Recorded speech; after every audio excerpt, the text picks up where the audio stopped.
बचेगा 3 साल के बाद इस खाद का इस्तेमाल करने से।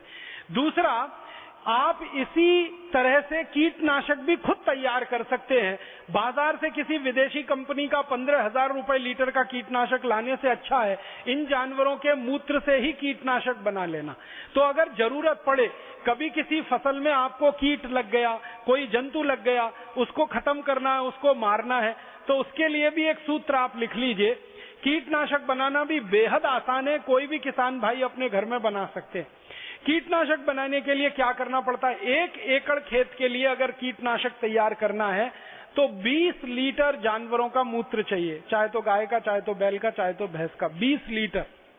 20 लीटर मूत्र में लगभग 2.5 किलो, आधा किलो प्लस माइनस हो सकता है, 2.5 किलो से 3 किलो हो सकता है, 2.5 किलो का 2 किलो भी हो सकता है, तो आधा किलो प्लस माइनस रख के बोल रहा हूं। लगभग 2.5 किलो, 2 किलो 500 ग्राम नीम की पत्ती को पीसकर उसकी चटनी मिलाइए 20 लीटर मूत्र में।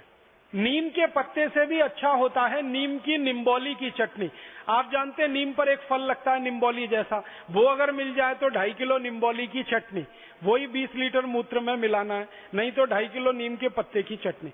इसी तरह से एक दूसरा पत्ता होता है धतूरे का पत्ता, लगभग 2.5 किलो धतूरे के पत्ते की चटनी, 2 किलो 500 ग्राम। धतूरा आप सभी जानते हैं, आसानी से गांव के किसान उसको पहचानते हैं, ऐसा कोई गांव नहीं जहां धतूरा नहीं होता। तो धतूरे के पत्ते की चटनी। तीसरा एक पेड़ होता है जिसको आकड़ा कहते हैं, आक भी कहते हैं कई लोग, आकड़ा भी कहते हैं, अर्कमदार कहते हैं उसको आयुर्वेद में। तो अर्कमदार, आकड़ा, आक, इसके भी पत्ते लगभग 2.5 किलो, 2 किलो 500 ग्राम, इसकी चटनी। और इसके बाद चौथा एक पेड़ है जिसको बेलपत्री कहते हैं, जिसके पत्ते शंकर भगवान के ऊपर आप सब चढ़ाते हैं। बेलपत्री, बेलपत्र, बिल्व पत्र भी कहते हैं कुछ लोग उसको। तो बेलपत्री, बिल्व पत्र के 2.5 किलो पत्ते की चटनी। और महाराष्ट्र में तो बहुत बड़ी मात्रा में होता है सीताफल,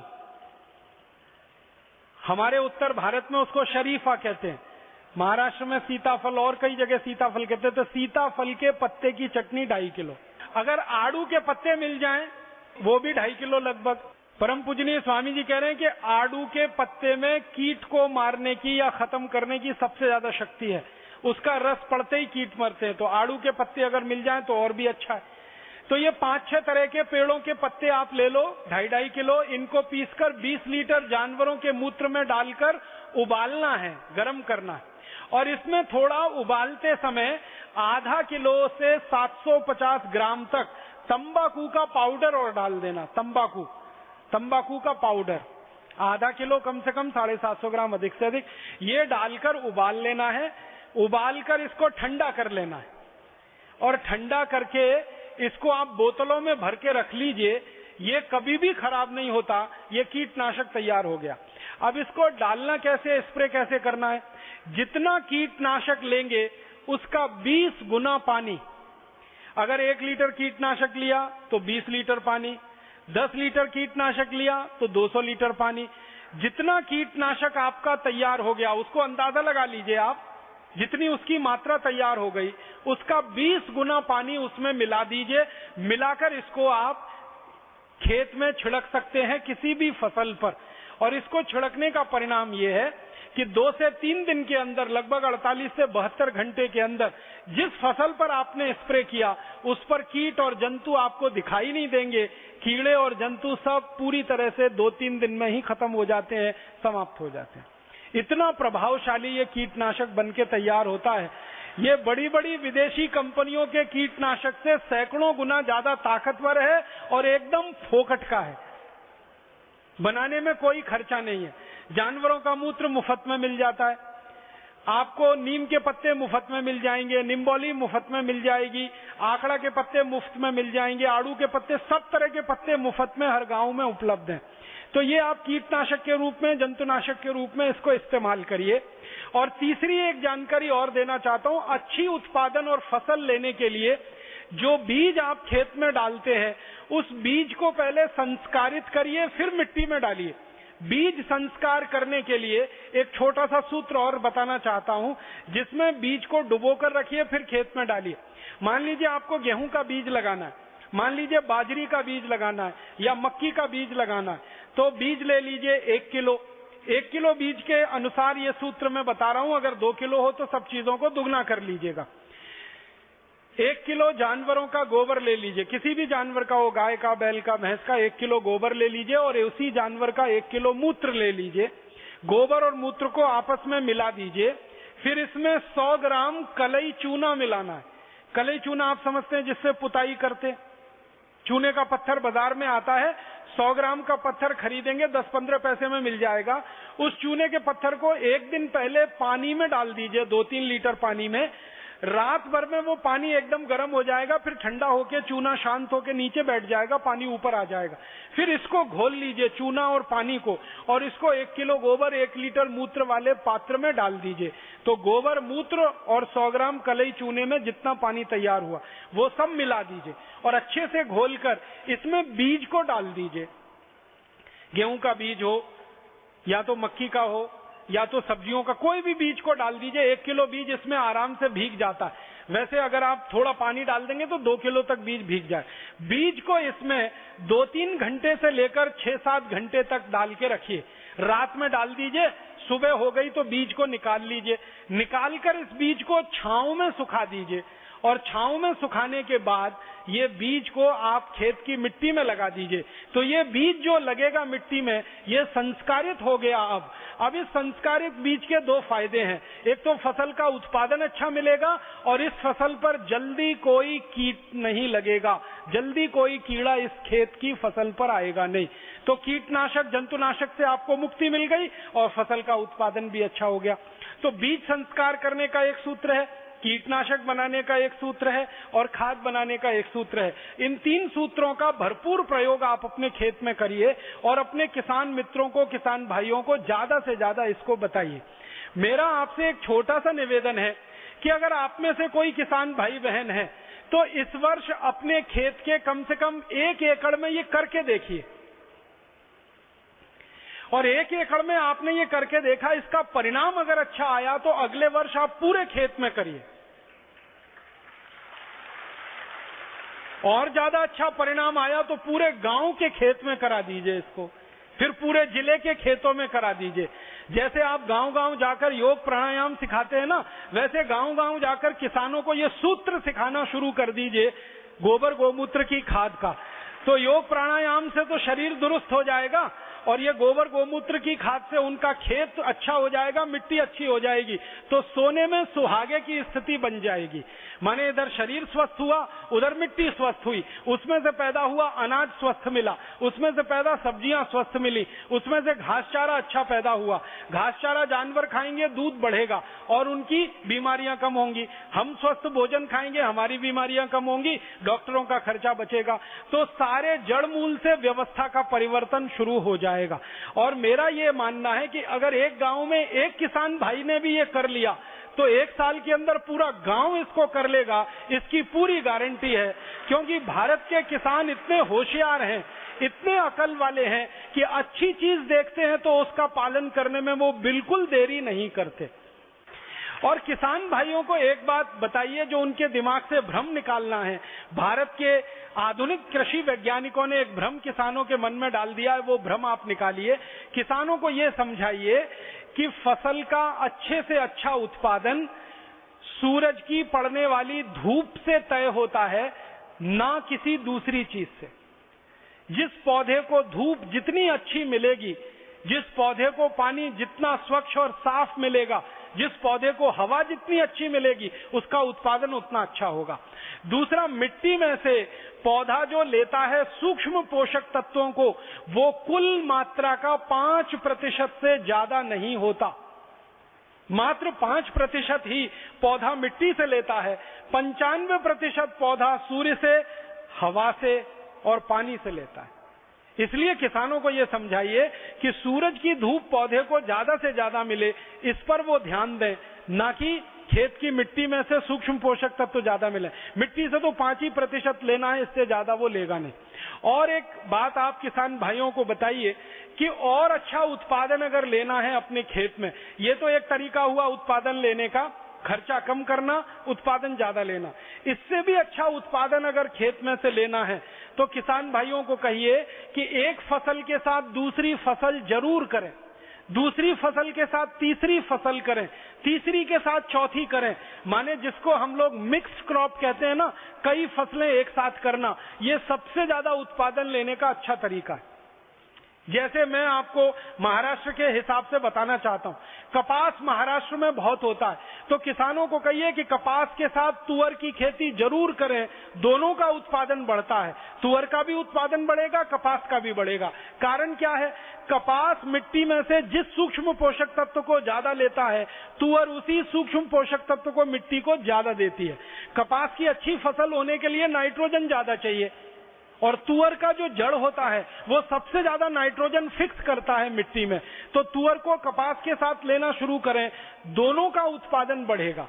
इसी तरह से गेहूं के साथ ऐसी दूसरी कई सारी फसलें हैं जो हमारे किसान कर सकते हैं।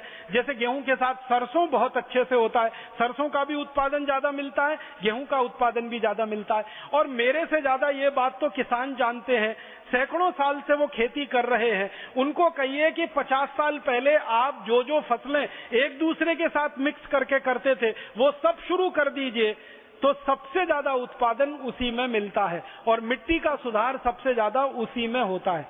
मैंने यहाँ उत्तराखंड में देखा है और हिमाचल में देखा है, बहुत सारे किसान भाई एक साथ एक ही खेत में 7 फसल लगाते, 7 फसल लगाते, और हर फसल ज्यादा होती है उनकी, और ये काम वो सैकड़ों साल से करते चले आ रहे हैं।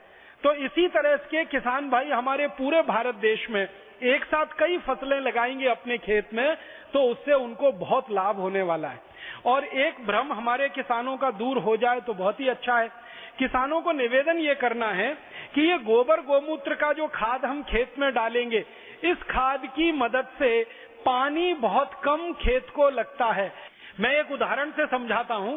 अगर यूरिया डीएपी से गेहूं की खेती करें तो कम से कम पूरी खेती को करने में 5 से 6 बार पानी देना पड़ता है, लेकिन गोबर और गोमूत्र से गेहूं की खेती करें तो 3 बार और 2 बार पानी देने में ही बहुत अच्छी भरपूर खेती हो जाती है। माने पानी का उपयोग भी कम होता जाता है। और ये बात ध्यान देने की है कि गोबर गोमूत्र का उपयोग करके जब आप खेती कर रहे हैं तो खेत में आपको हमेशा पानी भरा रहे इसकी कोई जरूरत नहीं है। मिट्टी खाली खेत की गीली होती रहे, मिट्टी में खाली नमी बनी रहे, अगर इतने ही पानी का आप उपयोग करेंगे तो भी फसल बहुत अच्छी आती है। अक्सर हमारे किसान भाई क्या करते हैं, खेत में पानी भर के 2-3 दिन छोड़ देते हैं। गोबर गोमूत्र की खेती में खेत में पानी भर के रखने की जरूरत ही नहीं है। थोड़ा सा पानी जो मिट्टी को भिगा दे, इतना ही फसल के लिए पर्याप्त है। तो हमने देखा है कि गोबर गोमूत्र की खेती करने में 80% खर्चा तो खाद और कीटनाशक का बच गया, करीब 50 से 60% खर्चा पानी का बच गया, और इस गोबर गोमूत्र की खेती में बहुत कम मात्रा में खरपतवार होती है तो खरपतवार निकालने का खर्चा भी बच गया। माने किसान की जिंदगी का लगभग 90% खर्चा बचता है, 10% खर्चे में ही खेती हो जाती है। और मैं आपको गणित से ये बताना चाहता हूं कि कोई भी किसान भाई गोबर गोमूत्र की खेती अगर करेंगे अपने खेत में तो 100 रुपए आप लागत में लगाएंगे तो 1000 रुपए का उत्पादन आपको मिल जाएगा। 10 रुपए लागत में आप लगाएंगे 100 रुपए का उत्पादन आपको मिल जाएगा। 10,000 रुपए अगर आपने लागत के रूप में लगा दिए, 1 लाख रुपए का उत्पादन बड़े आराम से मिल जाएगा। अगर मुनाफे का प्रतिशत निकालेंगे तो गोबर गोमूत्र की जो विषमुक्त खेती है, जहर मुक्त खेती है, इसमें 900% मुनाफा बहुत आराम से होता है, जो दुनिया के किसी भी दूसरे धंधे में ईमानदारी से नहीं हो सकता। आप कोई भी व्यापार करें, किसी भी व्यापार में ईमानदारी से 900% मुनाफा आप नहीं कमा सकते, बेईमानी से तो हजारों प्रतिशत कमा सकते हैं। खेती और खेती मात्र एक ऐसा व्यवसाय है जिसमें गोबर गोमूत्र का उपयोग करके, जानवरों के मूत्र का उपयोग करके, जानवरों के मल का उपयोग करके आप 900% मुनाफा कमा सकते हैं। और ये मुनाफा पूरे देश में टैक्स फ्री है। इस पर कोई इनकम टैक्स नहीं है, तो सरकार का झगड़ा और झंझट भी नहीं है। मैं तो आप सब लोगों को एक विनती ये करूंगा कि अगर आपके घर में थोड़ा भी पैसा है, अतिरिक्त रूप से थोड़ा भी पैसा अतिरिक्त रूप से है, भले आपने गहने खरीद के रखे हों, भले किसी कंपनी के शेयर खरीद के रखे हों, भले आपने बॉन्ड्स में पैसा लगा रखा हो, वो सब निकाल लीजिए। जितना जल्दी हो खेत खरीद लीजिए, 1 एकड़ ले लीजिए, 2 एकड़ ले लीजिए, 5 एकड़ ले लीजिए और गोबर गोमूत्र की खेती पर आ जाइए। भविष्य आपका ही है, क्योंकि आने वाले समय में हजारों आरोग्य केंद्र खुलेंगे, वहां गोबर गोमूत्र का गेहूं, चावल, चना, दाल, सब्जियां उपलब्ध होंगी। तो ये केंद्र तो खुल जाएंगे बहुत जल्दी, लेकिन पैदा करने वाले कहां से आएंगे? वो आप में से ही तैयार होंगे, तभी उनकी पूर्ति हो पाएगी। तो आप उत्पादन करना शुरू कर दीजिए। परम पूजनीय स्वामी जी के आशीर्वाद से ये केंद्र जो चलेंगे वो बिक्री करना शुरू कर देंगे। उत्पादन आप करें, बिक्री पतंजलि योगपीठ या भारत स्वाभिमान की तरफ से हो, तो उत्पादक और विक्रेता दोनों एक दूसरे के बंधन में ऐसे बंधे कि दुनिया की कोई ताकत हमें न तोड़ सके। और हम जो विश्व विजय के अभियान पर निकले हैं, अपने अभियान को पूरी तरह से सफल कर पाए। मैं एक आखिरी बात कहना चाहता हूं, वो ये कि भारत में आजादी की लड़ाई जब हुई, तो इस आजादी की लड़ाई में आपको शायद ये जानकारी है कि सबसे ज्यादा किसानों ने भाग लिया था। 1857 की क्रांति रही हो, 1905 का स्वदेशी आंदोलन रहा हो, 1942 का भारत छोड़ो आंदोलन रहा हो, या 1930 का नमक सत्याग्रह रहा हो, जितने भी आंदोलन भारत में हुए, सब में किसानों ने आगेवानी की, माने वो अगुवाई में थे, माने वो लीडरशिप में थे। और सभी आंदोलनों को सबसे ज्यादा आर्थिक मदद किसानों की तरफ से हुई। दूसरे नंबर पर व्यापारियों ने मदद की, उद्योगपतियों ने मदद की। तो किसानों ने, कारीगरों ने और व्यापारियों ने मदद की, तो सारे देश में सैकड़ों करोड़ रुपए खर्च करके आंदोलन हुआ। आजादी के आंदोलन के बारे में एक अनुमान है कि 480 करोड़ रुपए खर्च हुआ था उस समय 1857 की लड़ाई में। इसमें से अधिकांश पैसा किसानों ने दिया था, फिर कारीगरों ने और व्यापारियों ने दिया था। तो किसानों ने पैसा दिया कैसे? उनके पास पैसा था इसलिए उन्होंने दिया। किसानों के पास पैसा कहां से आया? उस समय खेती में उत्पादन बहुत अच्छा था। अंग्रेजों के आंकड़े बताते हैं कि सन 1840 तक इस देश में 1 एकड़ खेत में 56 क्विंटल धान पैदा होता था। पश्चिम महाराष्ट्र के दस्तावेज हैं, कोल्हापुर, सांगली, सतारा के आसपास के इलाके में 1840 में 1 एकड़ में 120 मीट्रिक टन ऊस उत्पन्न होता था।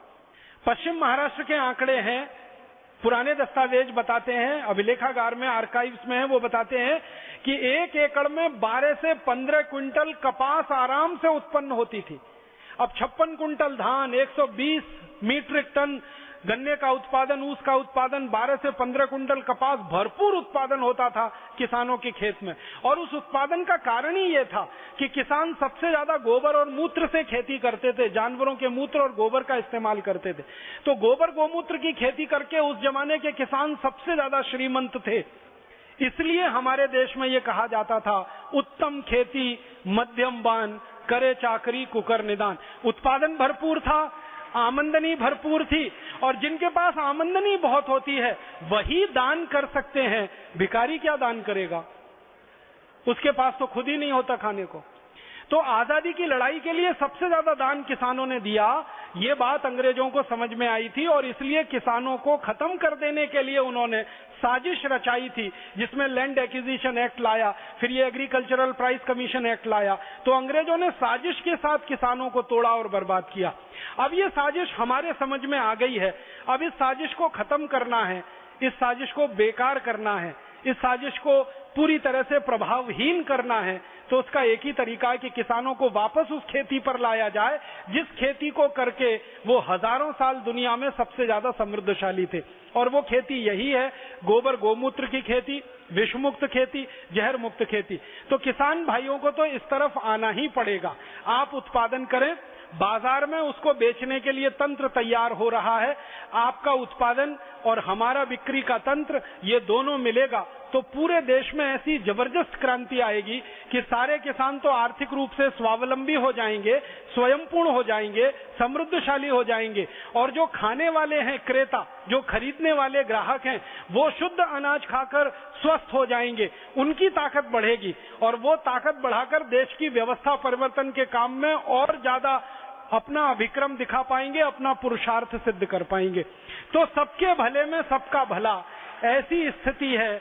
ये विष मुक्त खेती और समृद्ध किसान की जो बात आपके सामने रखी है, इस बात में हम सब पहले अपने जीवन में थोड़ा आचरण में उतारें, खेत में एक एक एकड़ में करके देखें, जिनके पास भी खेत है, फिर अपने पड़ोसी किसानों को एक एक दो दो एकड़ में कराएं, फायदा मिले तो अगले साल पूरे खेत में गांव गांव में हो। और थोड़े दिन के बाद जिन जिन गांवों में योग प्राणायाम की कक्षाएं लगती हैं, हर उस गांव के सामने एक बोर्ड लग जाए।